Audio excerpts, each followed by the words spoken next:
Good morning, happy end of financial year, this Thursday the 30th of June. I'm Paulina Peters, a market analyst with Bell Direct.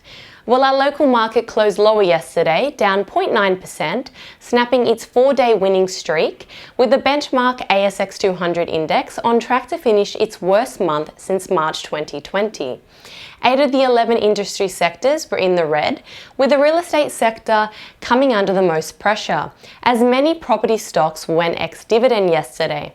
Meanwhile, financials, consumer staples and the energy sector managed to post small gains. Looking at the ASX 200 leaderboard, one of the best performers was Star Entertainment Group, SGR, after the company appointed Robbie Cooke as its new CEO and Managing Director. This comes after Tyro Payments, TYR, announced that Mr Cooke would be stepping down from his role as CEO and Managing Director at Tyro after nearly 5 years of leadership. Star Entertainment Group lifted 3.3%, while Tyro fell 17%. And one of the worst performers was carsales.com, CAR, which fell about 10% after returning from its trading halt. The business has successfully raised $842 million from its institutional entitlement offer to help fund its acquisition of US-based online vehicle marketplace, Trader Interactive. And the most traded stocks by Bell Direct clients yesterday were Fortescue Metals, ANZ and Charter Hall Long WALE REIT, CWL. Moving to the US, stocks struggled for direction after heavy falls in the previous session, as investors weighed up fresh signs of a looming economic slowdown. So the market closed mixed. The S&P 500 and Nasdaq closed slightly lower, while the Dow Jones finished the day up 0.3%. Moving to our market today, following the mixed session in the US, our local market is set to open flat if you go by the SPY futures. Moving to commodities, oil prices dipped, snapping their 3-day winning streak, with tight supply worries not enough to outweigh concerns about a weaker global economy. The WTI crude oil price currently trades at US $109 a barrel.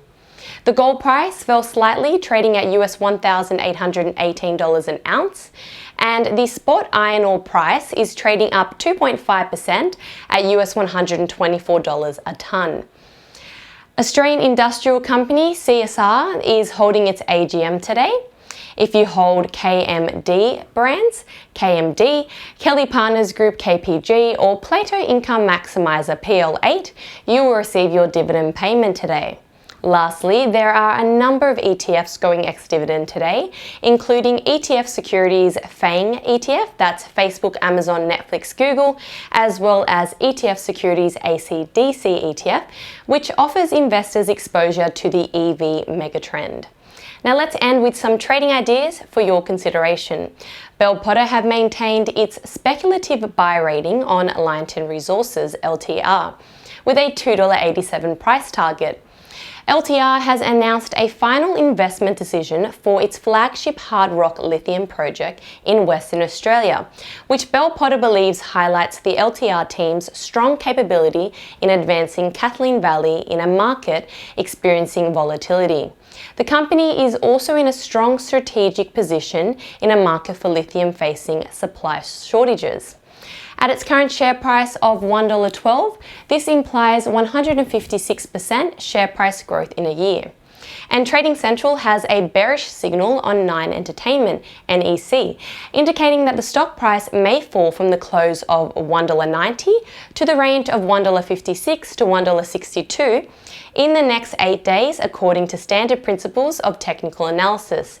And that's all for today. I'm Paulina Peters with Bell Direct. Have a lovely day and happy trading.